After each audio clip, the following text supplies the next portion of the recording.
좀 전에 읽은 말씀을 가지고 진정한 감사가 예배입니다 라는 제목으로 하나님 말씀 함께 나누겠습니다. 성경을 읽다 보면 종종 받기 힘든 말씀이 있어요. 예를 들면 원수를 사랑하라 이런 구절은 정말 아멘하기가 쉽지가 않죠. 근데 제가 이번 주에는 평소 아주 좋아하던 구절이었는데 참 아멘하기가 쉽지 않은 구절 하나가 생겼습니다. 그것은 데살로니가전서 5장 18절 범사에 감사하라 라는 구절이었습니다. 요즘 같은 시국에 이 구절처럼 이질적으로 느껴지는 구절이 없는 것 같습니다. 여러분은 어떠세요? 요즘 같은 시국에 감사가 넘쳐나는, 그래서 오늘 추수감사 예배를 드려야 되는 이 우리의 감정이 어떻습니까? 여러분, 보통 사람들이 언제 감사하냐면 그래서 감사할 거리가 있을 때 이렇게 감사하게 되지 않습니까? 그런데 감사할 이유가 전혀 없는데도 감사하는 사람들이 종종 있습니다. 그 대표적인 사람이 바로 오프라 윈프리입니다. 이 오프라 윈프리는 사실 사생아로 태어났고 태어나자마자 또 이렇게 막 힘들게 구타를 당하고 힘들게 살다가 자기도 9살의 근친상간으로 인해서 사생아를 낳습니다. 강간을 당해서 사생아를 또 낳죠. 20세가 될 때까지 그냥 술과 마약에 쩌들어 살았던 이 오프라 윈프리 인생이 언제 변했냐면 감사 일기를 쓰면서 그의 인생이 완전히 변했습니다. 이 오프라 윈프리가 10년 넘게 감사 일기를 써왔는데요. 그 감사 일기를 써온 오프라 윈프리의 책이 내가 확실히 아는 것들 이라는 책에서 오프라 윈프리가 이런 얘기를 합니다. 항상 감사한 마음을 가지기는 쉽지가 않다. 하지만 당신이 가장 덜 감사할 때가 바로 감사함이 가져다 줄 선물을 가장 필요로 할 때이다. 감사하게 되면 내가 처한 상황을 객관적으로 멀리서 바라보게 된다. 그뿐만 아니라 어떤 상황이라도 바꿀 수가 있다. 감사한 마음을 가지면 당신의 주파수가 변하고 부정적인 에너지가 긍정적인 에너지로 바뀐다. 감사하는 것이야말로 당신의 일상을 바꿀 수 있는 가장 빠르고 쉬우며 강력한 방법이라고 나는 확신한다.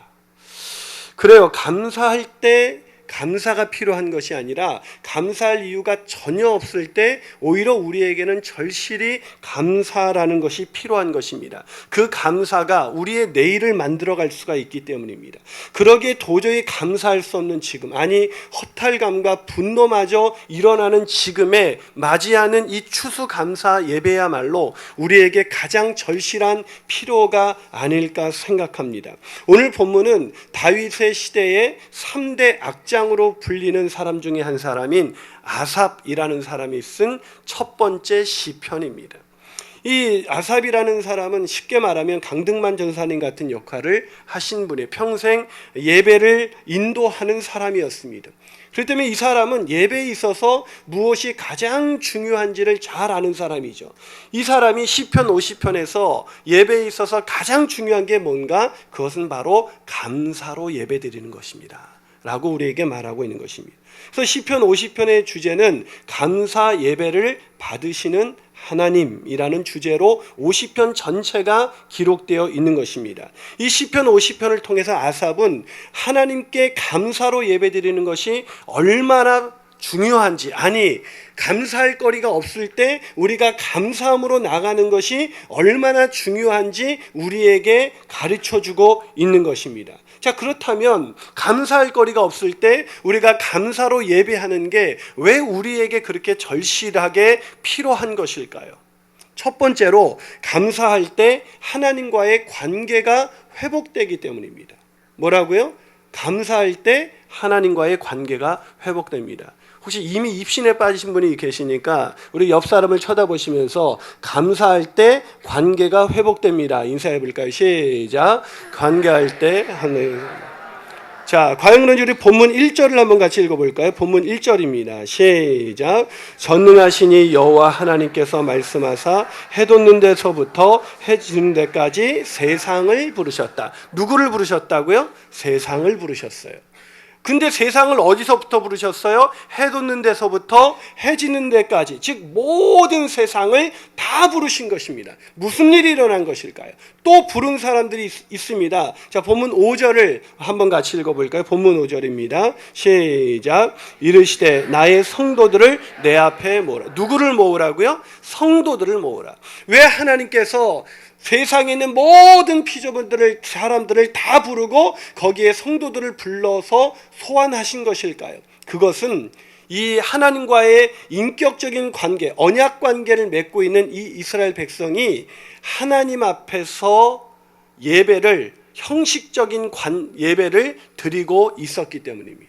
그래서 하나님께서 세상 모든 사람들을 모아놓고 성도들을 부른 다음에 하나님의 백성인 그 성도들이 형식적인 예배를 드리고 있다고 지금 재판하고 있는 것이 시편 50편의 배경입니다. 그렇다면 도대체 이들이 어떻게 예배를 드렸길래 하나님이 온 세상을 소환하실 만큼 그렇게 화가 나셨을까? 그렇게 안타까워하셨을까? 자, 그들의 예배하는 모습이 본문 8절입니다. 자, 본문 8절을 한번 같이 읽어볼까요? 있습니다. 시작. 나는 내 재물 때문에 너를 책망하지는 아니하리니 내 번제가 항상 내 앞에 있습니다. 항상 너희들이 뭘 드렸다고요? 예배를 드렸다는 거예요. 그것도 너의 번제물 때문에 내가 너희들은 책망할 것이 없으면 번제물을 너무나 많이 가져온 거예요. 집에 있는 그 아까운 그 수소와 수염소를 가져와서 매번 예배를 빠지지 아니하고 계속해서 드린 것입니다. 얼마나 기특합니까? 여러분, 예배를 빠지지 않는 것도 그렇지만 이 수소와 수염소를 가져온다는 건 지금도 그게 귀한 것이 아니겠습니까? 소 한 마리 이렇게 드리는 게. 근데 그거를 매번 드렸어요. 여러분, 우리가 이렇게 이 예배를 드릴 때도 이렇게 때로는 헌금이 좀 부담스럽지 않습니까? 여러분은 안 부담스러운가 봐요. 저만 또 부담스러운데 또 괜한 얘기를 제가 꺼내가지고. 제가 지난번에 그 연탄 감사헌금을 그냥 마음에 이제 감동을 입어가지고 200장을 하고 났는데 200장을 딱 하고 나니까 띠리리 하면서 왔는데 잔고가 30만 원도 안 남은 거예요. 통장 잔고. 그러니까 이게 순간 마음속에, 근데 이제 얼마 남지 않았는데 그냥 그러고 지나갔는데 보니까 이번 주에 추수감사헌금을 또 해야 되는 거예요. 그래서 이거 어떻게 하지? 지금 마음이 참 안타까워가지고 지난번에 부교육자 회의할 때 그때 괜히 연탄 헌금을 하자 그래가지고 곧 추수감사헌금이 있는데 괜히 또 연탄 헌금 해가지고 너무 마음에 불평이 나왔습니다. 그래서 하여튼 한국 교회는 헌금이 너무 많아요. 이 헌금이. 그래가지고 어쨌든 이 추수감사헌금을 이게 담임 목사니까 안 드릴 수도 없고 그렇지 않으니 드릴 수도 없고 애는 뭐 보니까 뭐 패딩이 없어가지고 패딩을 사야 된다고 그러고 막 이러고 있는데 그래서 이거 헌금을 해야 되나? 그렇다고 이게 제 형편에 맞춰서 한 10,000원짜리 한 장 드리자니 한 해 동안의 감사가 겨우 10,000원이냐 뭐 이러실 것 같고 그래가지고 여간 마음이 불편한 게 아니었습니다. 여러분은 어떠셨는지 모르겠어요. 그런데 오늘 본문에 있는 이스라엘 백성은 그 아까운 수소와 이 수염소를 가져와서 항상 예배를 드릴 만큼 그렇게 많은 헌금을 드린 거예요. 얼마나 기특한 성도이겠습니까? 그런데 하나님께서 이런 기특한 성도들에게 뭐라고 말씀을 하셨냐면 이상하게도 오늘 본문 13절에서 이렇게 말합니다. 자, 13절을 한번 읽어볼까요? 13절 시작. 내가 수소의 고기를 먹으며 염소의 피를 마시겠느냐? 무슨 얘기예요? 너희들의 재물을 아무리 헌금을 많이 해도 나 그 헌금 안 받는다는 거예요. 왜냐하면 이 13절 앞부분에 보니까 하나님이 뭐라고 말씀하시냐면 온 우주 세상이 다 내 것이 아니냐? 그리고 내가 그걸 먹기라도 하겠느냐? 지금 하나님이 뭐라고 말하는 거예요? 이게 예배냐? 이렇게 묻고 있는 거예요. 왜 그러셨을까요? 그것은 하나님의 백성이 이스라엘 백성들이 하나님과의 언약 관계는 깨어져 버리고 그들이 헌금을 많이 드렸던 이유가 뭔지 아십니까? 그들의 헌금을 많이 드렸던 이유는 이렇게 헌금을 많이 드리면 하나님이 나를 축복해 주시겠지. 그러니까 그들은 인격적인 관계 속에서 마음으로 하나님께 예배를 드린 게 아니라 하나님과 거래를 하고 있었던 것입니다. 하나님을 우상으로 치부해버리면서 그냥 이런 거 드리면 왜 우리도 이렇게 제사를 지낼 때 귀신이 그거 먹고 간다고 생각하지 않습니까? 그런 우상들처럼 하나님이 이런 거 수소가 필요하시겠지, 이 수염소가 필요하시겠지 하면서 이거 들으면 기분이 엄청 좋아져가지고 나를 엄청나게 축복하실 거야 라고 하나님을 그렇게 생각하는 것입니다.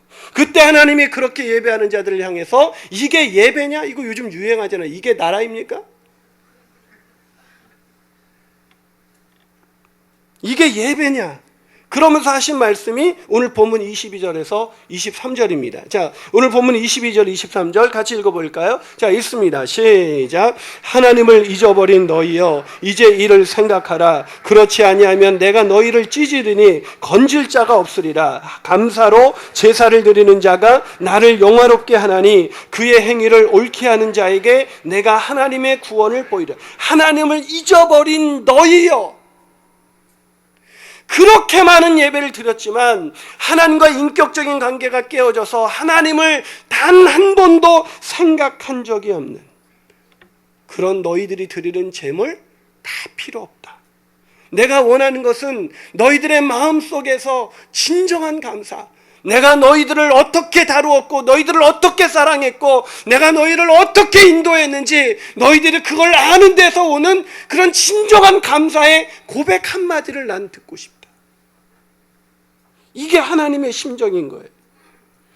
그런데 감사 예배로 건물은 그렇게 많이 들으면서도 하나님께 서운한 것은 갚지도 않고 이 세상에서는 온갖 부정행위를 다 저지르면서 어떻게든 물질적인 축복을 더 받고자 하는 너희들은 나와 아무런 상관이 없다 라고 하나님이 말하고 있는 것입니다. 사랑하는 여러분, 오늘 우리가 드리고 있는 이 추수감사 예배는 어떤 예배일까요? 하나님이 오늘 우리의 예물을 받으시고 야 니네 지난주에 연탄 감사 헌금도 하더니 이번 주도 헌금하느라고 얼마나 힘들었냐? 하나님이 그러시진 않을 것 같아요. 오늘 보니까 형편이 닿지 않아서 감사 예물을 하나 들고 나올 수 없는 그런 형편이라도 하나님 나 같은 것 구원해 주셔서 너무 감사합니다. 하나님. 그 감사가 하나님과의 관계를 회복시키는 것이고 그 감사를 하나님은 받으시는 것입니다. 오늘 그런 감사로 하나님께 나가시는 저와 여러분이 되시기를 주님의 이름으로 축원합니다. 한 발 더 나가서 감사로 예배하는 것이 왜 그렇게 절실하게 필요한 것일까요? 그 두 번째 이유는 감사로 예배할 때 하나님께서 영광을 받으시기 때문입니다. 여러분, 말씀드린 것처럼 진정한 감사는 감사 헌금을 많이 드리는 것이 아니라 이 마음에서 우러나오는 그 감사, 하나님과의 인격적인 관계 속에서 하나님이 너무 감사해서 드려지는 것이 진짜 감사입니다. 그런데 하나님은 오늘 감사에 대해 더 중요한 두 번째 이유를 오늘 본문에서 가르쳐주고 있습니다. 왜 우리가 감사해야 될까요? 자, 본문 23절을 한번 읽어볼까요? 자, 다시 한번 읽습니다. 시작. 감사로 제사를 드리는 자가 나를 어떻게 한다고요? 영화롭게 한다. 여러분, 이 아삽을 통해서 너희들이 감사할 때 내가 영광을 받는다라고 말씀하시는 거예요. 제가 이 구절을 유진 피터슨의 메시지 성경으로 읽어봤더니 찬양하는 삶이 나를 영화롭게. 그러니까 하나님은 감사와 찬양을 엄청 좋아하신다는 거예요. 근데 제가 이게 좀 그렇지 않아요, 하나님이? 여러분, 이 구절이 아무런 저항감 없이 들리십니까? 하여튼 여러분은 믿음이 좋으셔가지고 어떤 구절도 아멘으로 다 받으시고 그러는데 저는요, 신앙을 처음 가졌을 때 제일 제 마음에 걸림이 되는 그 성경책 한 권이 시편이었습니다. 이 시편을 보면 하나님께 감사해라, 하나님께 찬양해라, 호흡이 있는 자마다 찬양해라, 너희들이 감사로 예배드릴 때 내가 영광 받는다, 대표적인 이런 구절을 읽으면 하나님이 좀 우습지 않아요? 왜 이렇게 우스꽝스럽게 그렇게 감사와 찬양을 받고 싶어 하실까? 우리가 하나님이라고 인정하지 않아도 그분은 하나님이시고 하나님이 그거 다 아시는데 그렇게 우리한테 계속해서 감사해라, 찬양해라, 왜 계속 이렇게 말씀하시는 것일까? 좀 그렇지 않아요, 하나님이? 그래도 여러분은 별로 개의치 않으신데, 여러분, 제가 어떤 선배 목사님이 생각났어요. 우리 이 선배 목사님이 설교를 굉장히 잘하시는 분이에요. 근데 이분이 꼭 후배들하고 같이 모이면 내 지난번 설교가 어땠냐라고 꼭 물어보세요. 설교를 워낙 잘 하시거든요. 그럼 후배들이 선배님이 어떻게 그런 설교를 하실 수가 있습니까? 우리도 선배님처럼 설교 한번 해보는 것이 꿈의 또 소원입니다. 막 이러면서 막 극찬을 아끼지 않으면 이제 뭐 선배님은 기분이 확 좋아요. 그래서 선배님은 만날 때마다 그렇게 그런 얘기를 듣고 싶어요. 내 설교가 어땠냐? 제 얘기는 아닙니다. 혹시 저라 그 선배가 목사님 아닙니까? 이런 눈빛인데 제가 아니고요. 여러분 어느 날이었습니다. 그날도 선배하고 모여서 했는데 또 설교 얘기 나와가지고 뭐 선배님 최고입니다. 뭔지 이 얘기하고 나오는데 그 같이 갔던 동료 목사님 하나가 진짜 기분 나빠서 이 모임 오고 싶지 않다는 거예요. 왜냐하면 자기 설교 잘하는 거 모르나? 왜 만날 때마다 자기 설교 어떠냐고 왜 그렇게 피드백을 그렇게 듣고 싶어 할까? 그러는 거예요. 여러분 우리는요 누군가가 자신이 한 일을 놓고 누군가로부터 칭찬과 감사를 받기 원하는 사람들을 보면 좀 아니라고 생각하잖아요. 그런데 오늘 본문에서 하나님이 꼭 그런 모습으로 우리에게 감사와 찬양을 요구하는 것처럼 보이지 않습니까? 근데 제가 참 감사했던 것은 이게 이해가 되지 않아서 C.S. 루이스의 시편 사색이라는 책을 읽었는데 그 책을 보니까 이 C.S. 루이스도 이 시편이 그렇게 힘들었대요. 그가 그 책에서 이렇게 말합니다. 처음 신앙에 끌리기 시작했을 때 그리고 신앙을 갖고서도 꽤 오랫동안 저에게는 우리가 하나님을 찬양해야 한다고 목소리를 높이는 신앙인들의 귀따가운 소리가 늘 걸림돌이었습니다. 우리는 누구나 자신의 덕이나 지성이나 쾌활함에 대해 끊임없이 인정받기를 원하는 사람들을 경멸합니다. 독재자나 백만장자나 유명 인사 주위에 떼지어 있다가 그들의 요구를 만족시켜주는 사람들을 우리는 더욱더 경멸합니다. 하나님과 그분을 예배하는 이들에 관한 이러한 우스꽝스럽고도 끔찍한 그림이 계속 제 머릿속을 맴돌았습니다. 특히 시편은 이런 면에서 골칫거리였습니다. 무슨 말입니까? 감사와 찬양을 끊임없이 받고 싶어하는 그 하나님과 그 하나님 주위에서 하나님이 최고라며 찬양하라고 감사라고 요청하는 이 시편과 그런 예배를 드리는 사람들의 예배가 정말 우스꽝스럽고 이해가 되지 않았다는 것입니다. 여러분 하나님이 최고라는 거 우리가 굳이 고백하지 않아도 다 아시는데 하나님은 왜 우리에게 계속해서 감사와 찬양을 드리라고 하신 것일까? 그런 질문을 가지고 이 시편 사색을 계속 읽다가 C.S. 루이스가 그 이유를 발견합니다. 그 이유가 굉장히 이렇게 깊이 있게 써놨는데 제가 아주 쉽게 설명을 해드릴게요. 우리가 왜 감사와 찬양을 그럼에도 불구하고 드려야 되는가? 여러분 제가 스위스의 융프라우라고 해발 3,500m 있는 그곳에 갔을 때 그 빙하를 내가 이 촌놈이 처음 보지 않았습니까? 그 빙하를 보는 순간 얼마나 놀라운지 그걸 보니까 올라간 사람들이 다 소리를 지르면서 와 이러고 있는 거예요. 여러분 만약에 우리가 어떤 하나님이 만드신 기이한 이 광경과 아름다운 광경을 봤을 때 절대 감탄하지 마라. 그리고 어디 가서 이 아름다움을 절대 얘기하지 마라. 그럼 우리 마음이 어떨까요? 제가 부사역자한테 김현철 목사님한테 물어봤더니 저 답답해서 죽을 것 같습니다 그러더라고요. 여러분 우리가 그 하나님이 지으신 아름다운 자연에 가서 와 하는 게 그 자연을 위한 일이에요? 우리가 와 하는 순간 그 경이로운 아름다움을 극찬하는 순간 우리의 마음 가운데 말할 수 없는 기쁨으로 가득 차오르는 걸 우리가 경험하지 않습니까? 하물며 우리가 자연을 하나님이 만드신 자연을 보고도 그렇게 감탄할 때 우리의 마음이 차오르는데 세상에 기이하신 하나님 온 우주 만물을 지으신 그 하나님의 경이로움과 그 놀라우심을 우리가 찬양할 때 우리의 마음이 얼마나 기쁘겠어요. 근데 왜 우리 오늘 그런 감사가 없는 걸까요? 그 하나님의 그 경이로움을 우리가 보지 못한 거예요.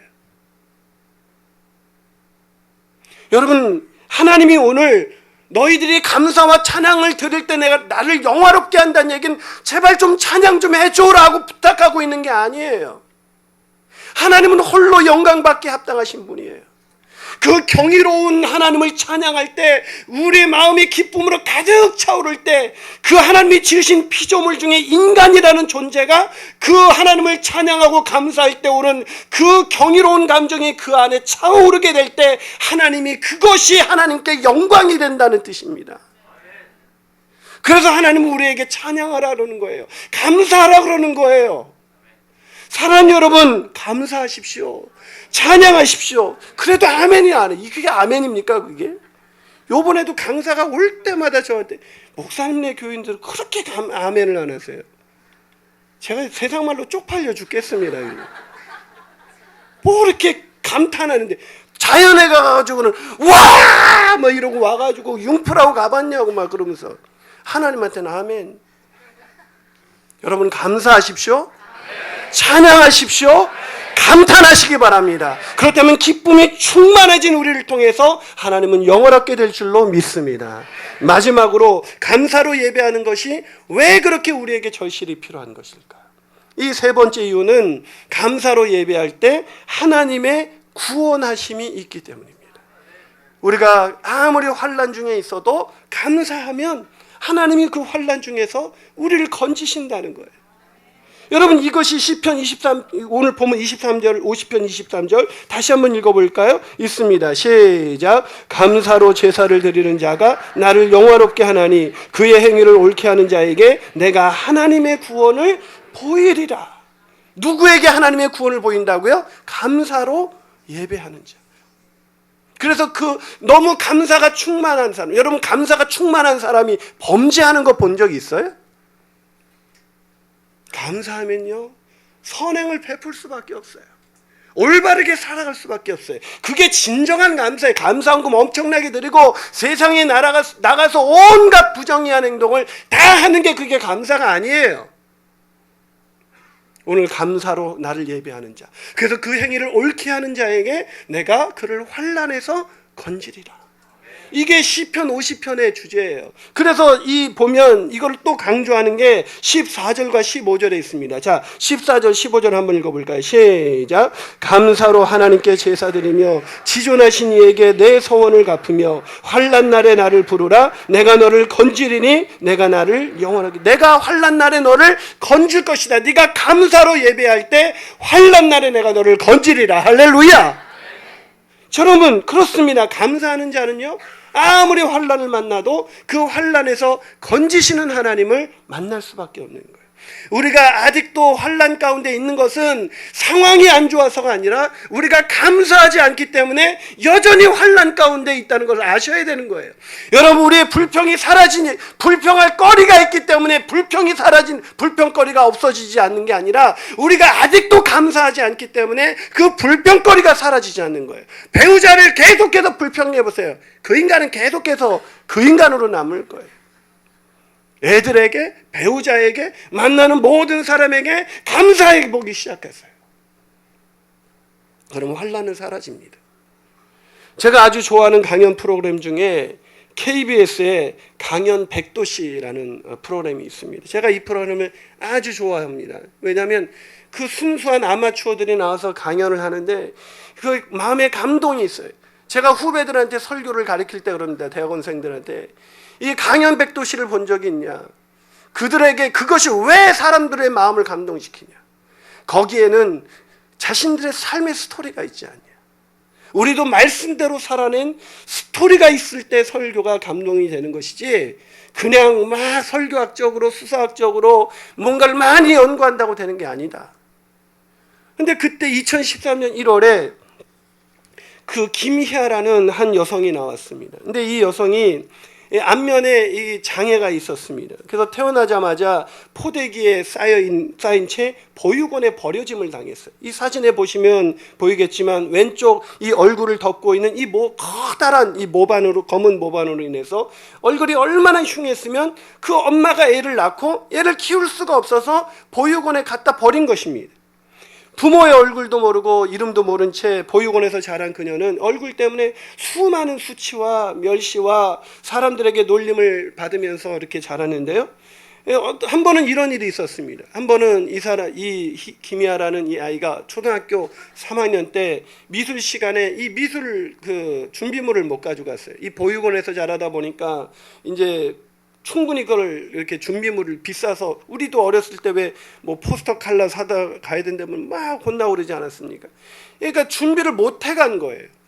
그러니까 준비물을 준비 안 해왔다고 그 선생님께서 걔를 일으키더니 앞으로 불러나와서 너는 준비물 안 갖고 왔으니까 넌 여 앞에 서 있으라 그러고, 서 있는 나머지 애들한테 얘의 얼굴을 다 그리라고 말하는 거예요. 참, 그런 분이 어떻게 선생님인지. 그때 희아라는 그 어린아이가 그때 아마 죽음이라는 걸 알았더라면 그 길을 택하고 싶을 정도로 친구들 앞에서 매우 수치스러웠다고 고백합니다. 이후 어린 희아는 고개를 단 한 번도 들지 못한 채 얼굴을 숙이고 인생을 살아갑니다. 너무나 쓸쓸하고 외로운 인생. 그런데 그렇게 살다 보니까 너무 하루하루가 살기 힘들어서 이 희아라는 어린아이가 어떻게 하냐면 긍정적인 마음을 가져야겠다. 그래서 감사하는 마음으로 살아가기 시작합니다. 근데 그렇게 살아가던 20살의 어느 날 그녀에게 놀랍게도 달콤한 사랑이 찾아옵니다. 남자친구가 생긴 거예요. 이 남자친구에게 놓치고 싶지 않아가지고 남자친구에게 자신의 이 검은 모반에 그걸 숨기기 위해서 짙은 화장으로 완전히 그것을 가리고 이렇게 남자친구를 만납니다. 하루하루 떨리고, 그러나 이걸 알게 되면 어떻게 될까 그런 두려움 속에 이 남자친구를 만나는데, 어느 날 길에서 맨 얼굴로 이 희아, 20년의 희아라는 청년이 길을 가다가 이 남자친구를 길에서 우연히 만납니다. 남자친구가 놀라서 자기를 떠난 줄 알았는데 이 남자가 괜찮은 남자인가 봐요. 이 희아 씨의 검은 모반을 그대로 받아들이고 계속해서 사귀는 거예요. 그게 남자죠. 그게 그냥 자기 와이프한테 넌 얼굴이 왜 이 지경이냐 뭐 이제 이러면서. 근데 더 큰 그런 행복감도 잠시, 더 큰 아픔이 찾아왔는데 이 오른쪽 얼굴에 상악암이라는 얼굴암이 생긴 거예요. 그래서 그 뼈를, 이 뼈를 깎는 게 이뻐지기 위해서도 이게 양악 수술도 힘든데 이 뼈를 완전히 깎아내가지고 오른쪽 얼굴이 완전히 한몰이 되어버린 거예요. 왼쪽에는 검은 커다란 모반, 이쪽에는 암으로 인해서 뼈를 깎아내서 얼굴이 한몰돼서 완전히 일그러진 그런 상황이 된 거예요. 그런데도 그 남자가 얼마나 대단한지 이 희아 씨와 결혼을 하고 지금 애 둘을 낳아서 정말 행복하게 사는 거예요. 그 희아 씨가 강연 백도시에 나와서 강연한 강연을 들으면서 얼마나 펑펑 울었는지 모릅니다. 그 애를 키우면서 깨닫게 된 그 소소한 일상을 얘기하기 시작하는데, 우리 영상으로 한번 그 희아 씨의 강연을 함께 보도록 하겠습니다. 우리 예은이가 아기 때 보여준 재롱을 저는 부모님에게 보여드리지 못했다는 것이 너무나 죄송했습니다.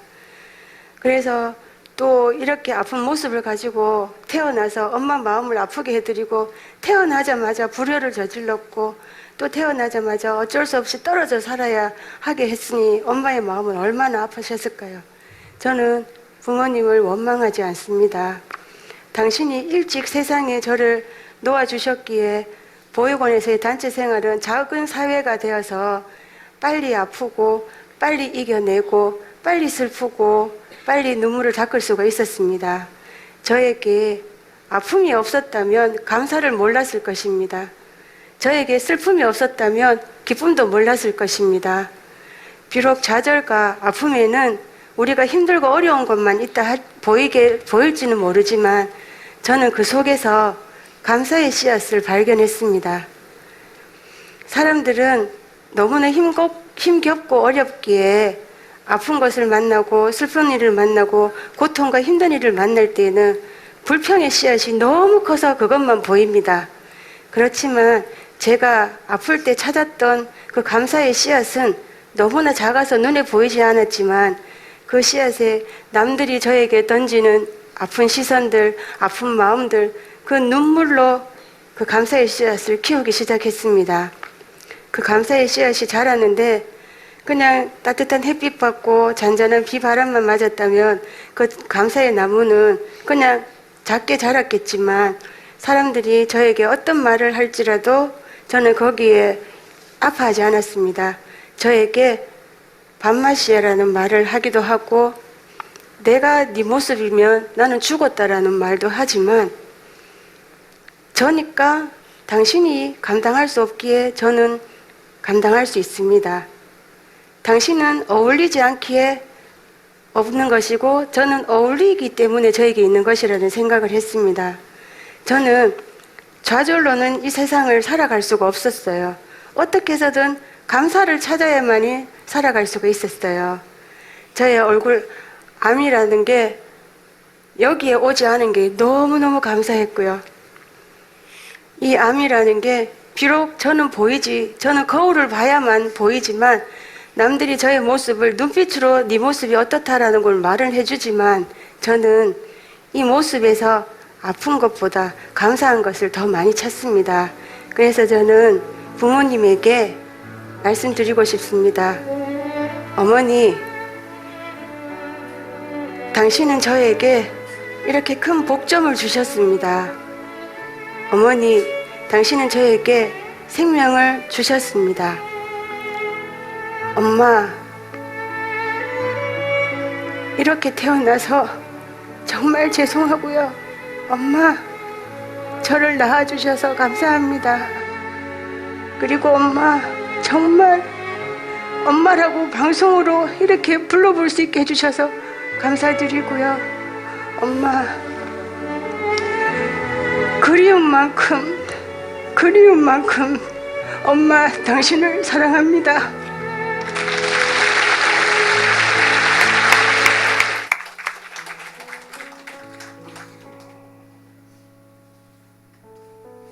우리 한번 기도해 보실까요?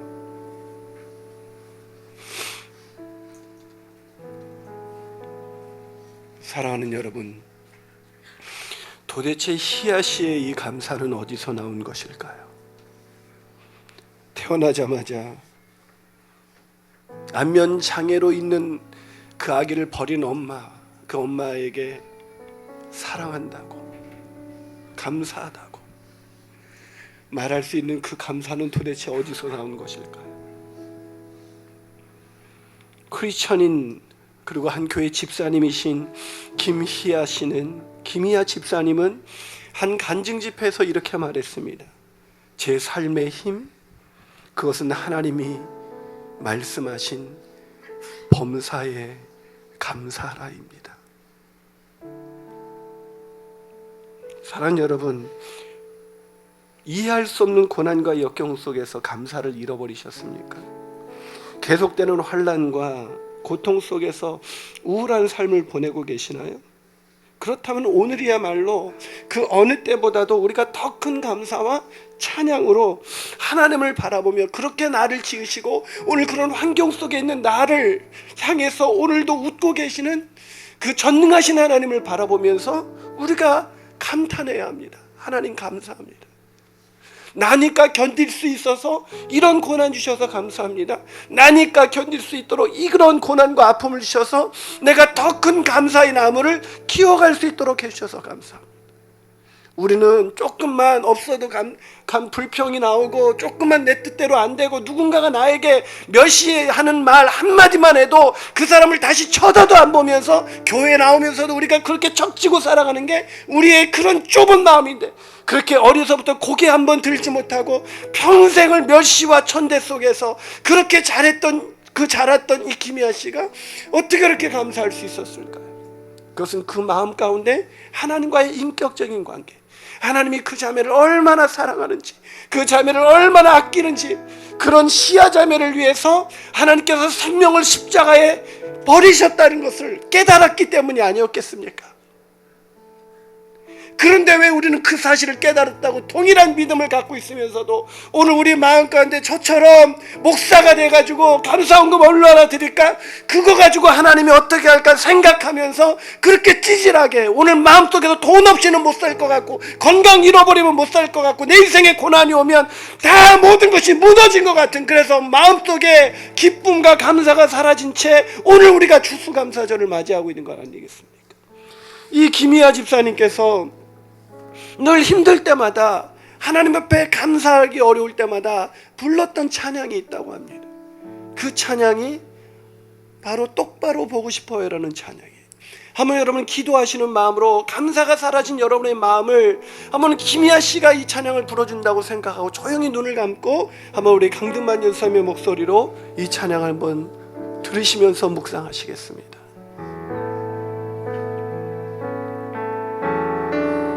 똑바로 보고 싶어요 주님, 온전한 눈짓으로 똑바로 보고 싶어요 주님, 곁눈질 하긴 싫어요. 하지만 내 모습은 온전치 않아 세상이 보는 눈은 마치 날 죄인처럼 멀리하며 외면을 하네요.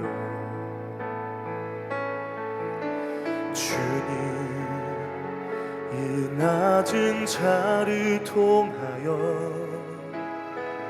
어디에 쓰시려고 이렇게 초라한 모습으로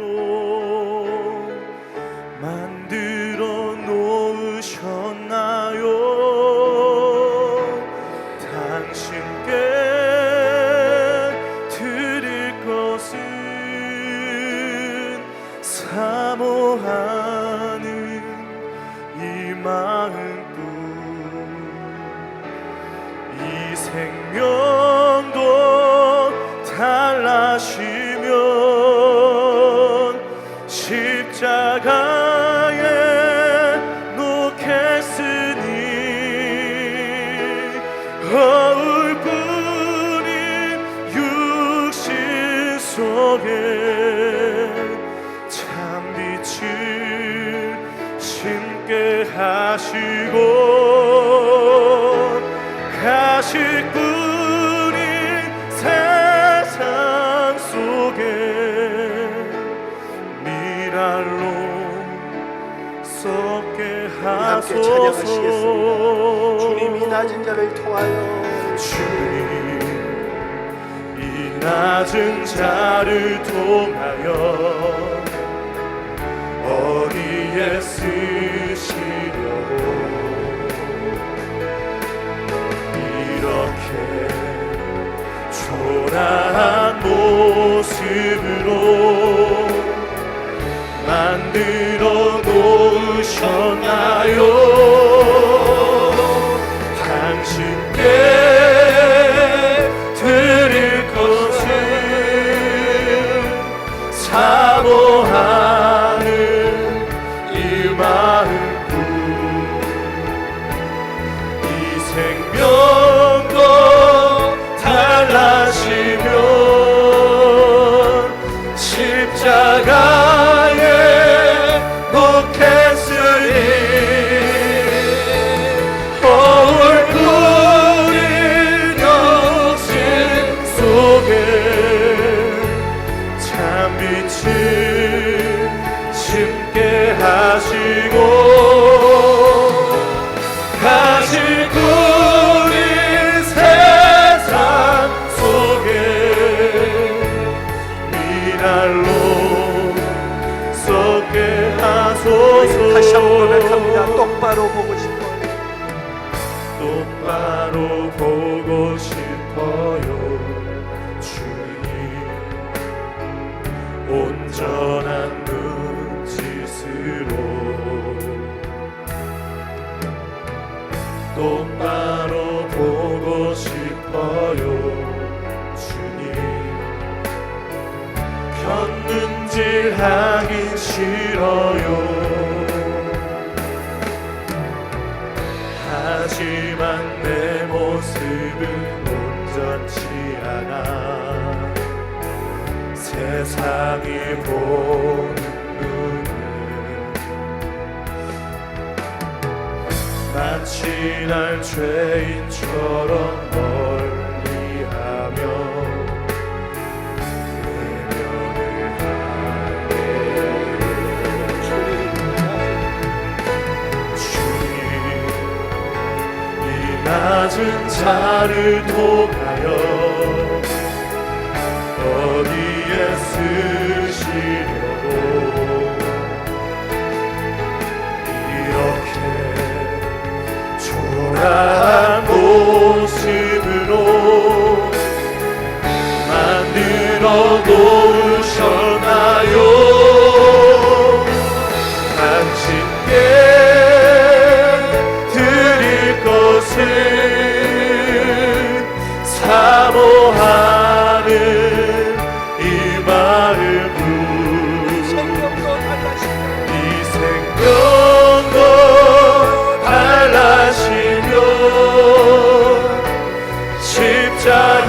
십자가에 못 했으니 거울 뿌린 욕심 속에 참빛을 짙게 하시고 다시 우리 세상 속에 미랄로 썩게 하소서. 미랄로 썩게 하소서. 미랄로 썩게 하소서. 사랑하는 여러분, 한 번 더 기도하시겠습니다. 사랑하는 여러분, 허울뿐인 육신이 아니겠습니까? 좀 더 많이 드리면 더 많이 주시지 않을까? 내가 마음에 소원을 담아서 이 헌금하면 하나님은 기뻐하지 않을까? 아니요. 하나님이 수소를 먹으며 염소의 피를 마시겠습니까?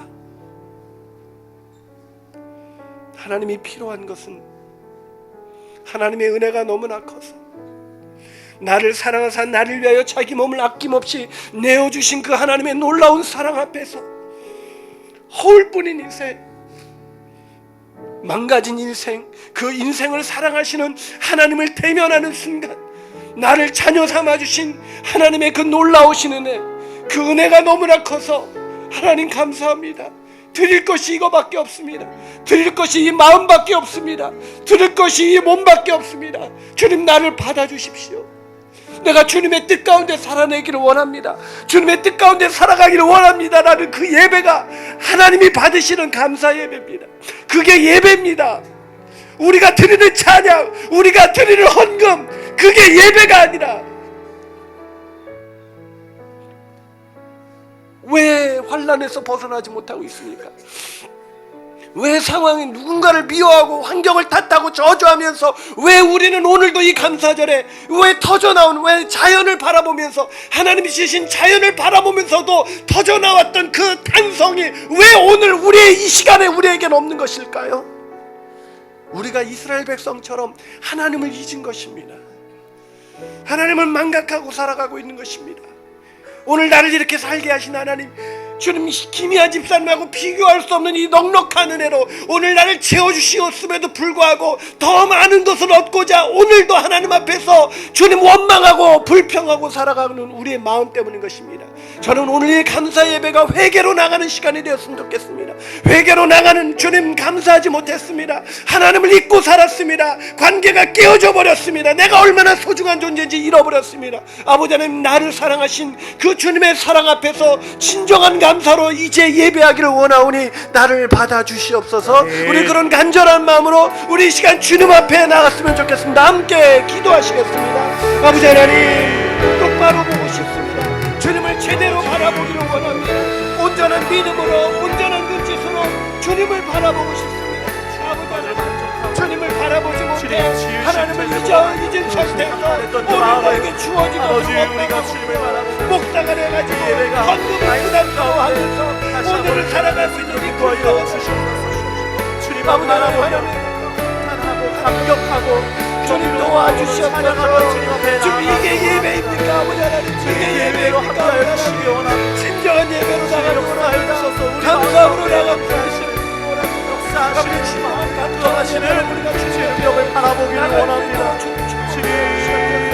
아버지 하나님 드릴 것이 이 마음밖에 없는데 드릴 것이 이거밖에 없는 것 그러나 주신 생명을 달라고 그 생명을 드렸던 아버지 하나님 신비하신 날처럼 우리 인생이 그렇게 어려울 때도록 인도하시옵소서. 주님 아버지 하나님 하시는 주님이 위대하신 분입니다. 그 마음을 나를 사용하시는 주님이 위대하신 분입니다. 위대하신 주님이 따라가고 나의 삶 가운데 역사하여 주시옵소서. 이 허물뿐인 이 세상에서 가식뿐인 이 세상에서 진정한 감사로 오늘을 살아가는 그런 우리가 될 수 있도록 감사는 축복하여 주시옵소서. 주님 얻게 하여 주시옵소서. 침묵 가운데 감사하시겠습니다.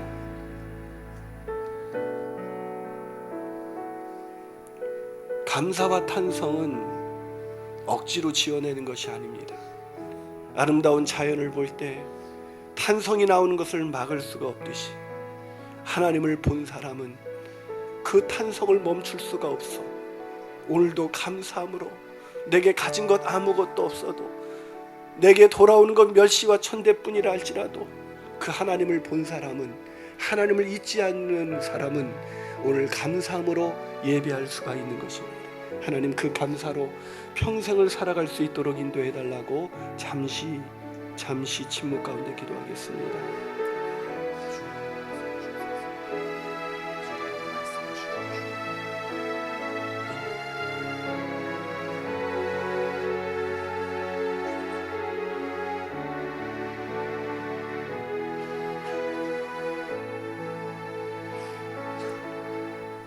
아버지 하나님